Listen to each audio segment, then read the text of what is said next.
Radar Report. My name is Daniel Vallis and welcome to our channel.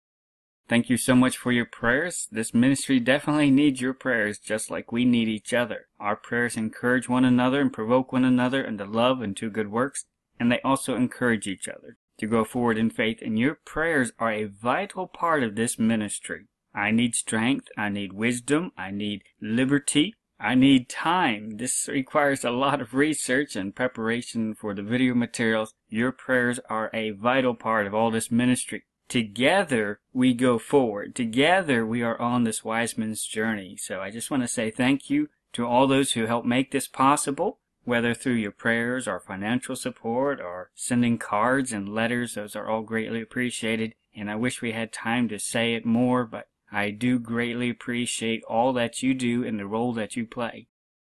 And speaking of together, going to our brothers and sisters over there in Golan Heights, Israel, here's the grape report from Brother Nathaniel and Sister Shanna, and they are ripe. And so they've been picking and harvesting these grapes there, and these are their table grapes, that's the variety. And we learned in the vineyard tour that the wine grapes, which are a different variety, they're being harvested now too. And the harvest probably started several days ago around the time of the 15th of Av, but they also stated how it would extend for a while and be harvested over a while depending on what they wanted and how mature they wanted the different grapes. And so we're in the second month of the grape harvest. We're at a time of very tender grapes, and it's a time of harvesting those grapes and beginning the winemaking process, which involves the wine press. So of course this brings to mind a lot of the pictures that we've been studying in the prophecies of Isaiah about how the serpent is going to be punished during this time of indignation, and then also the pictures in the prophecy of Shiloh, what he's going to be doing during this time of indignation too. And so we're at a time when multiple agricultural pictures are coming together. And we've been on an incredible wise man's journey, learning so much how the celestial heavens have drawn the world's attention with celestial signs that pretty much anybody can just go outside and see. You don't need telescopes, you don't need binoculars. Just like in ancient days, how the wise men observed it with their own eyes, we have seen celestial signs with our own eyes too. And we've been learning about the Shiloh prophecy, the Lion of the tribe of Judah. And it was through examining these wise men parallels that the world has seen in our time that it is even brought to our attention.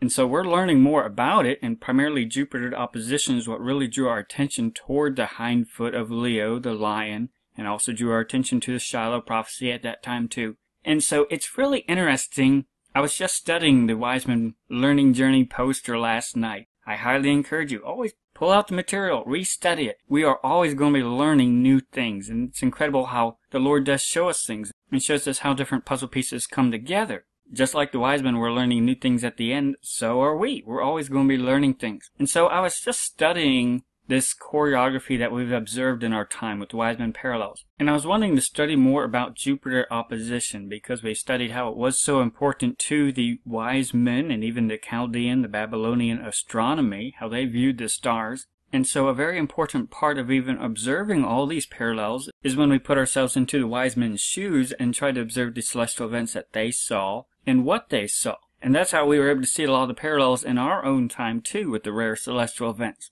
And we covered before how Jupiter opposition was very important to determining the boundaries of the different constellations. And so we've been wanting to draw more information on exactly how did they do that. We knew they did that roughly. What did they mean by roughly? And we also know that the Lord drew our attention to the timing of opposition in light of all the other contexts of the celestial events that were going on at that time too, drawing attention to the weightiness of it in the midst of all the rare celestial events that we saw. So we do know Jupiter opposition was part of the wise men learning journey. It was drawn to our attention and specifically emphasized Shiloh, which was vitally important to understanding a lot of other things that we've seen in the redemption story since that point. What we've been learning about Shiloh has been very important, and we've been learning more and more.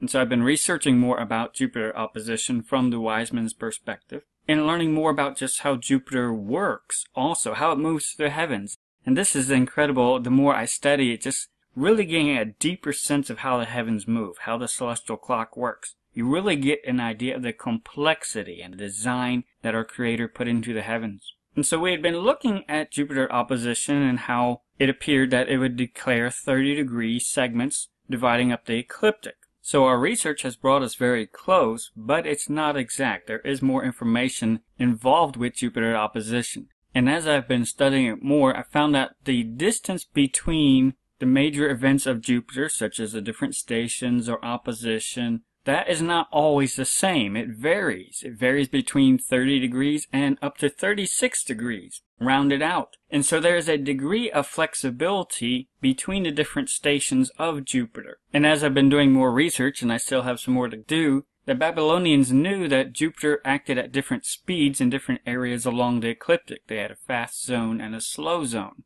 And so for their calculations and understanding and producing their almanacs, they would study the average. They would study the mean distance between the different points. And so as you can see there at the bottom, between two oppositions, Jupiter travels only a fraction of the zodiac. That's the constellations along the ecliptic. And if you average it out, it comes to that Jupiter moves 33 degrees, 8 minutes and 45 seconds between the different points on average. So even though it moves at different speeds, as it travels along the ecliptic, on average it's going to move about 33 degrees. And so I did some research and pulled up the oppositions of Jupiter from 1800 to 2050, just getting a list of where all the different oppositions took place and when they took place. And then for my calculations, I just narrowed it down between 1975 and 2024. And then I punched the numbers and figured out what is the distance that Jupiter moved between those oppositions. I wanted to find the average and just explore and get a better feeling and understanding of this subject. And so you can see there in the rightmost column the degree difference between those different opposition points. And it does vary from 30 degrees to high of 36 degrees within that range. And so then I charted out these differences, and you can see it oscillates going from 30 degrees to 36-ish degrees over time as it moves around the ecliptic in its 12-year cycle. In between the different oppositions, it's always a different length. But if you take the average, the mean synodic arc, that's 33.15 degrees. And so we're still learning more, but when you look at the ecliptic, in order to divide it equally into 12 segments, you would have to have divisions of 30 degrees.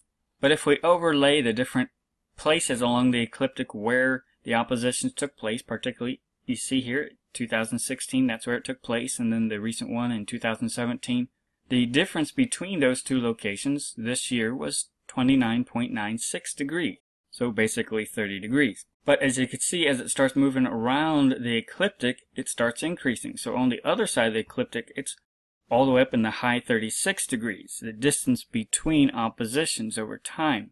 And then it gradually starts decreasing to where it gets into the 30s over on this side.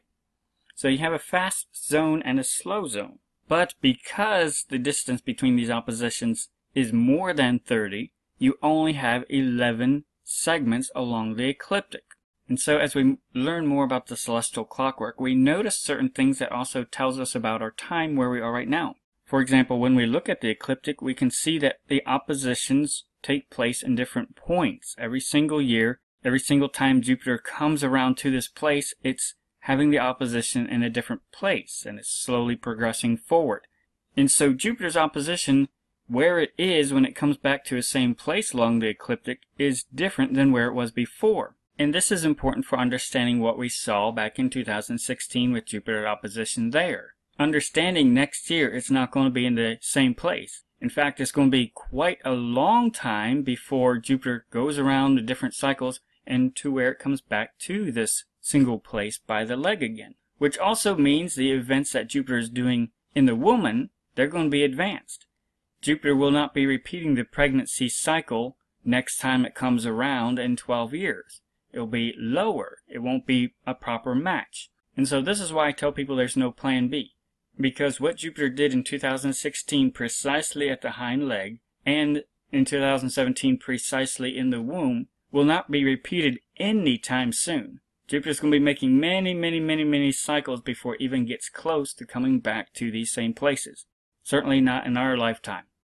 And we've looked at before, and this chart is in our Shiloh booklet, when we've looked at just the frame of the last generation from around 1943 to where we are now in 2017, the only time that Jupiter has lined up with Leo's hind leg and hence also the woman's womb is right here where we are right now.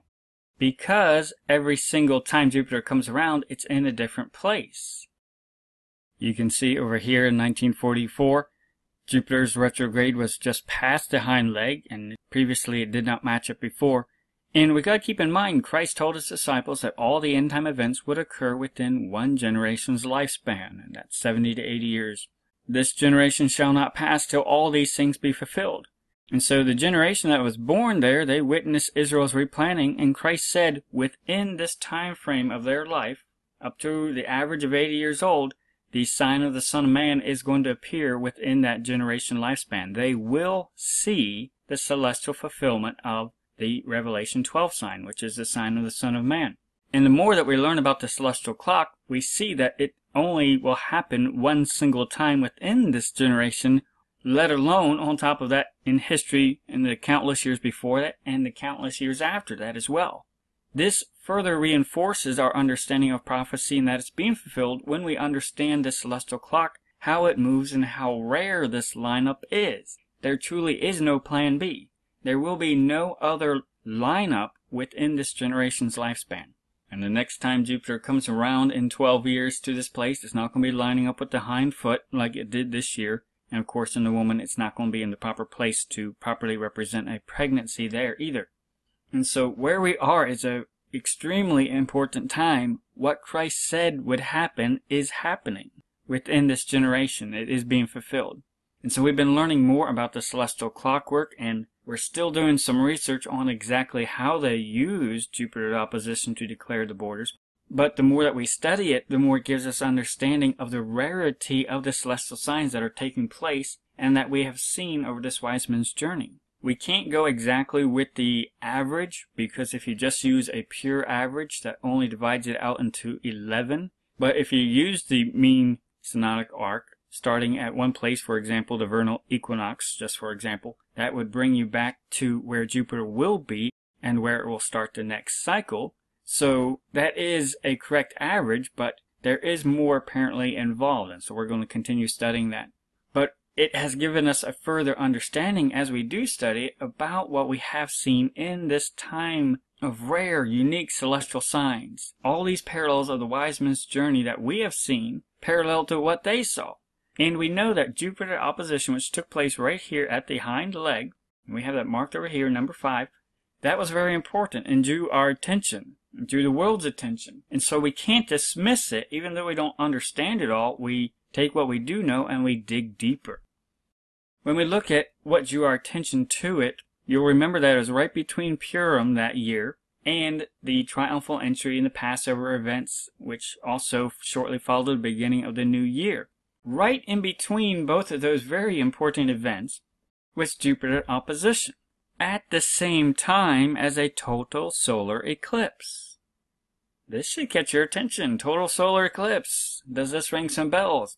And we knew that all this happened right by the hind leg, right in the middle of Jupiter's retrograde, drawing attention to the hind leg, almost touching the hind leg there, which of course then drew our attention to the Shiloh prophecy. We studied more about the Lamb of God, who is also titled as the Lion of the tribe of Judah. And so the timing of when this took place, where it took place, and all the other celestial events, we knew this was extremely important, Jupiter opposition. We know it's still important now. And we've also talked about how even the enemy was drawing attention toward it at that time too. And maybe, Lord willing, in our next video we'll talk more about that, of what they're doing now around this other opposition and eclipse. But we knew that was very important, and so we are going to continue studying it. And we highly suspect the importance of it is still in play, particularly with the Lion of the tribe of Judah, Shiloh, especially considering how it has brought us around to this time of the grapes, which are part of the Shiloh prophecy. But getting back to the total solar eclipse, happening on the same day as Jupiter opposition, this definitely caught our attention in multiple ways. And you'll remember when we looked at our cyclical calendar that 2015 started with a total solar eclipse, which went around, and then the Hebrew year, the biblical year, also ended exactly with another total solar eclipse, which that alone told us that year was very, very important. Some very significant things happened in that year. You'll remember that the first star of Bethlehem was seen in 2015, just a few months after the total solar eclipse. And on top of that, it was directly proportional between the last two blood moons. Directly proportional. Equidistant between them all. So there were multiple things that were telling us this is very important. The world's attention was caught with the total solar eclipse that happened at the North Pole, by the way. An international sign, if you want to take it that way. Telling the world significant things are about to happen. The world needs to pay attention. The world needs to look up and lift up your heads. And then a few months after that was the first Star of Bethlehem sign that we saw. On the same day as the American blood moon. Right? Equidistant between two full regular blood moons. And then a few weeks after that was the second Star of Bethlehem echo reminder. And so at the time we were trying to comprehend all these celestial signs. We knew things have been kicked into high gear at the time, especially with the total solar eclipse, and then the blood moons were still going on, and then the Star of Bethlehem and American blood moon. And so just trying to get an idea of what they were pointing toward, we figured out equidistantly they would point toward the future of Purim. And so we started looking toward Purim to see if there were other significant celestial events that would be happening around that time. And it was interesting, prior to that we heard the peace and safety, the major ones, right before that. And we have that in our When to Watch booklet, because we were told to watch for that and listen for that. And so we saw so many things pointing us toward the future, toward this time, and we were looking. And we also knew the year was pretty much going to end with a total solar eclipse too. And so we knew this time was very important, and we were watching it very closely as we got closer and closer, looking at this Purim time.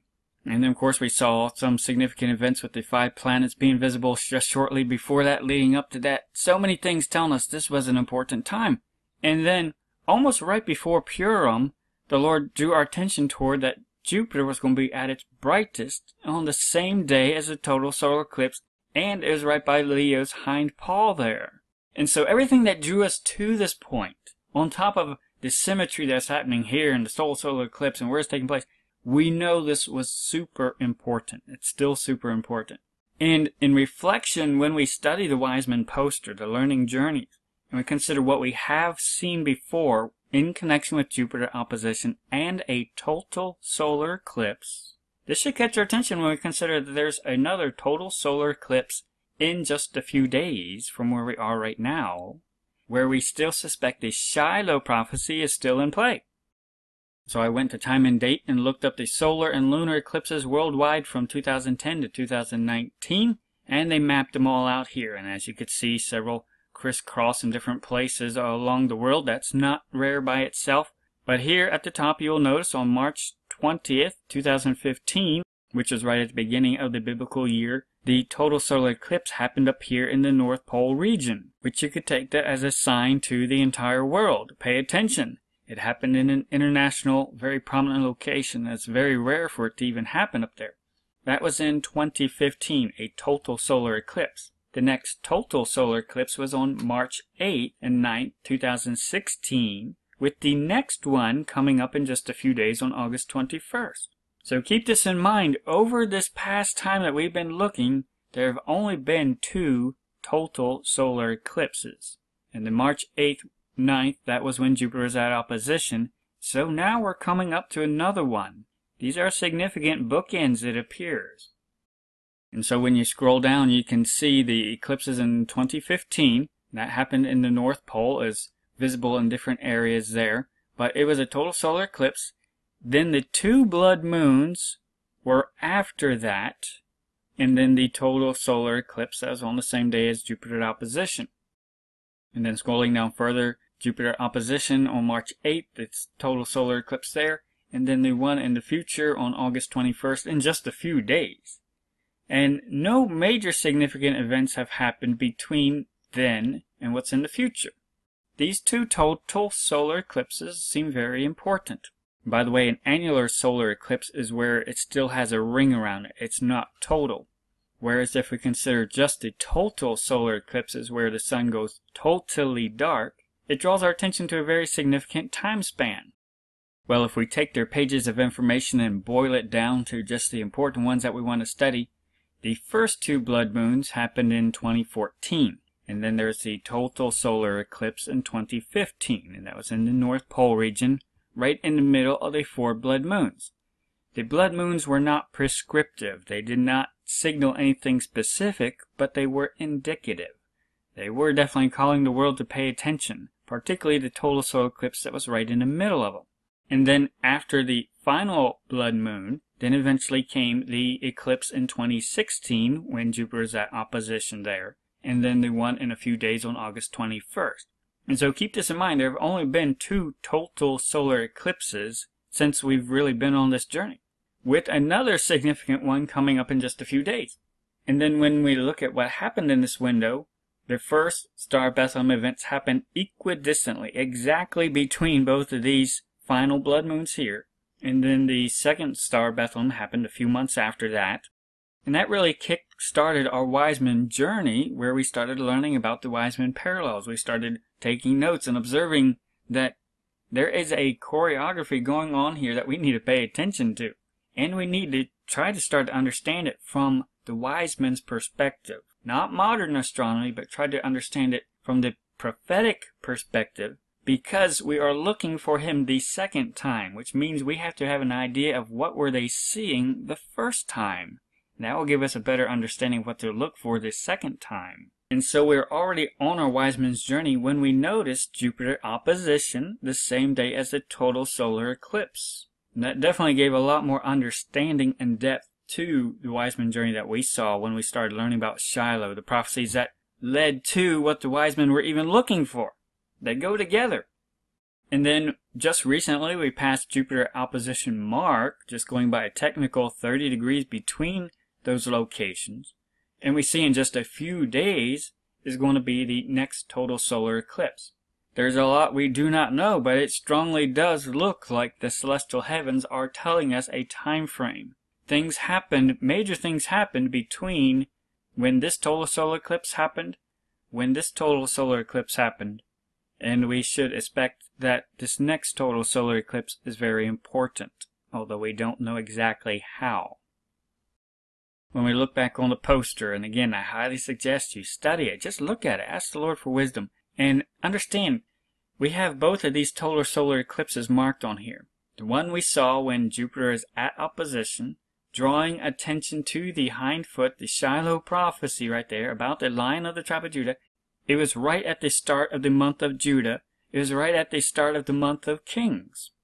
Right in context of all the wise men parallels that we also saw too, drawing attention to the Lion of the tribe of Judah. And then it should catch our attention, this total solar eclipse that's coming up is happening right next to Regulus. It's happening on the other end of the Lion.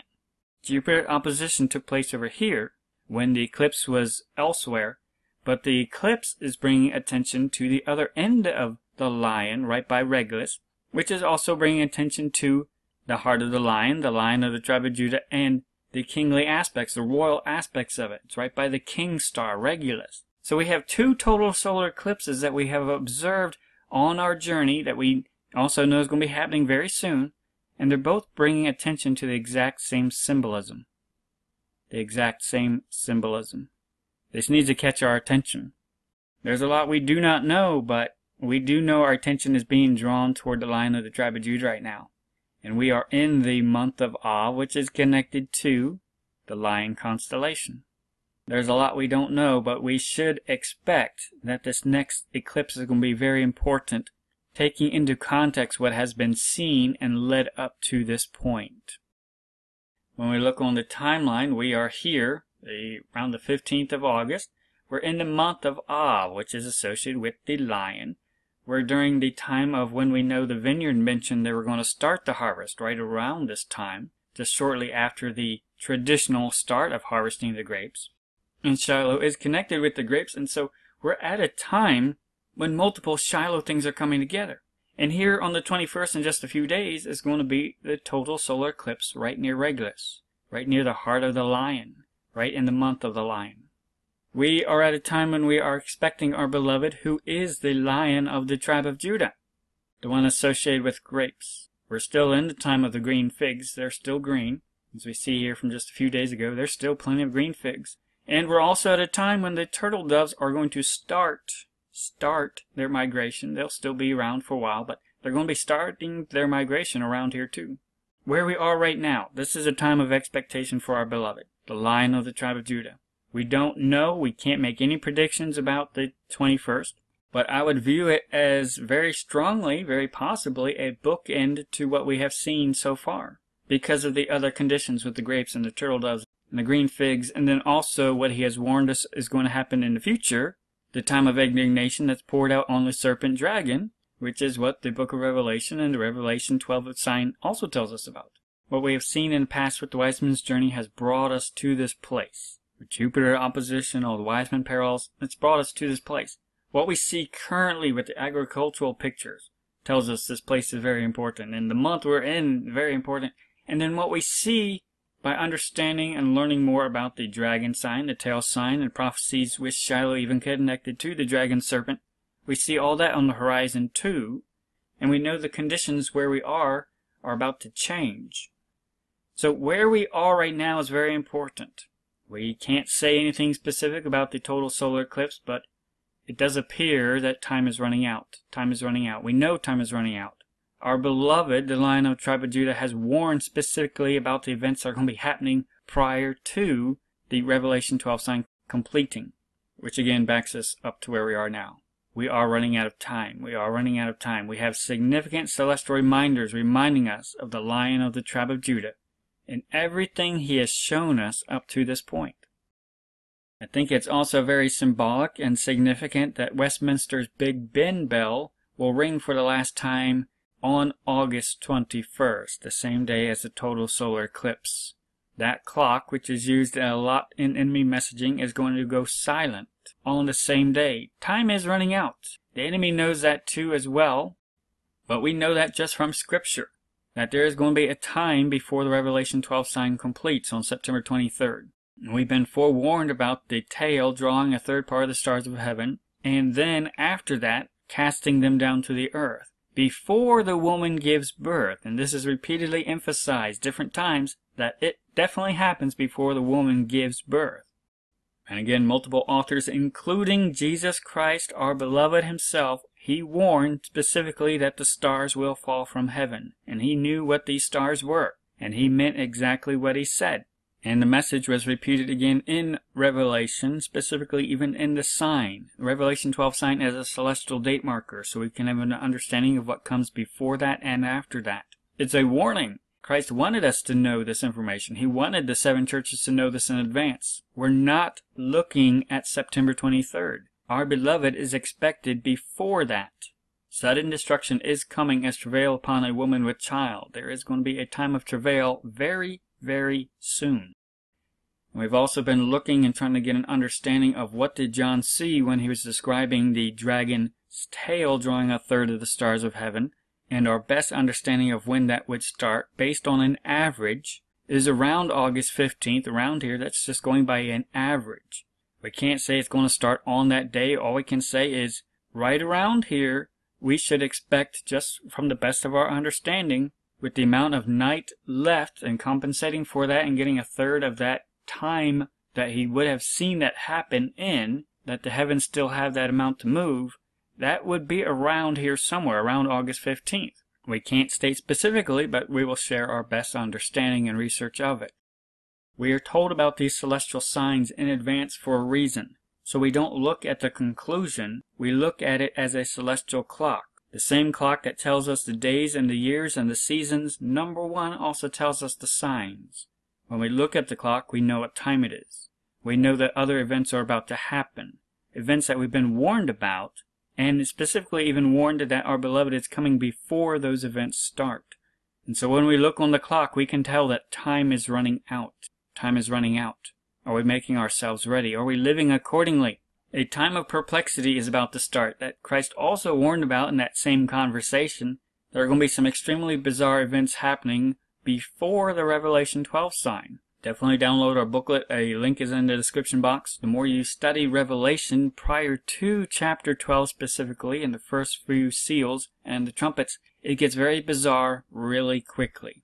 And this is a forewarning. The tribulation events are not normal events. Then we also talk about how the heavens are possibly going to be shaken and how the stars, a third of them, will possibly fall, just like a fig tree that is shaken like a mighty wind, who casts forth her untimely, her unripe figs. which is also in that time just before September 23rd too. Definitely download the Revelation chapter 12 sign. It is the sign of the Son of Man. It has one meaning. The signs have not changed. I was reading the book of Revelation last night in my Bible time, and I read the last page of the Bible, the last page of Revelation, and it ends with a very sober warning not to change what God said in Revelation. He means what he says, and he says what he means. And there is a curse on anyone who changes what the book of Revelation says. So any false teacher who tells you the signs have changed, particularly the ones in Revelation, stay away from them. They are cursed. They are anathema, Maranatha. Also download our When to Watch booklet. This rehearses the things that our bridegroom has also told us about we should be looking for when we are expecting him. Our bridegroom is coming during the days of Noah and Lot while life is still going on like normal. Nothing has disrupted it, none of the seals have been opened, the tribulation has not started. And this is why we must be sober. This is why we must be vigilant and watch what he has specifically told us to watch. And the more that we study the different events, we know we are in the last generation. We have seen so many signs fulfilled within this generation. We have even heard specific warnings about peace and safety. We know that we are running out of time and that we are almost out of time. The last generation is a clock just by itself. We have multiple clocks telling us the time. The generational clock, the agricultural clock, the prophetic clock, and the celestial clock, all telling us where we are right now is extremely important, and that there are significant events on the near horizon. We are running out of time. When we look at the wise men parallels, we see significant celestial events in our past. We also see significant celestial events in the near future that remind us of what we have seen.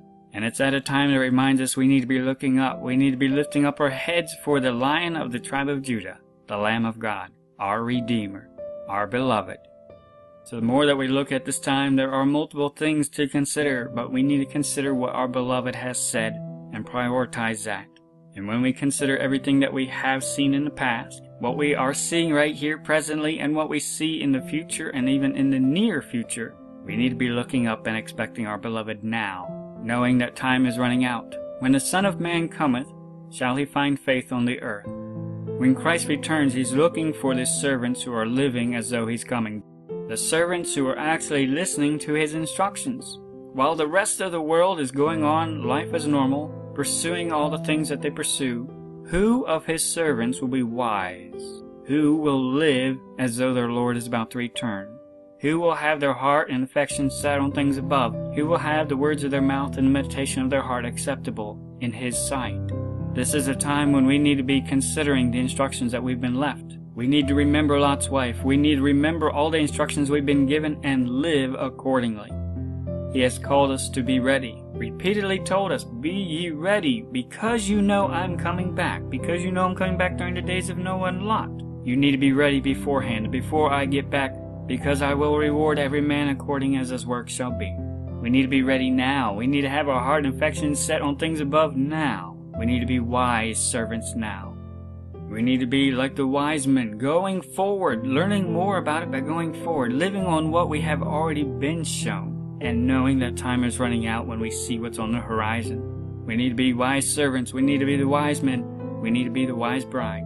We have heard so many calls that our bridegroom is coming, the Lion of the tribe of Judah.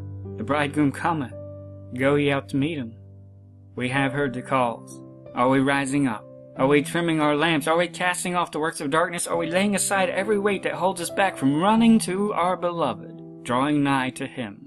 I hope so, and this is what we need to be provoking and encouraging one another, and so much the more as we see the day approaching. To live for Christ, to live for eternity, and to serve our Redeemer, Jesus Christ, first and highest above all else. Maranatha.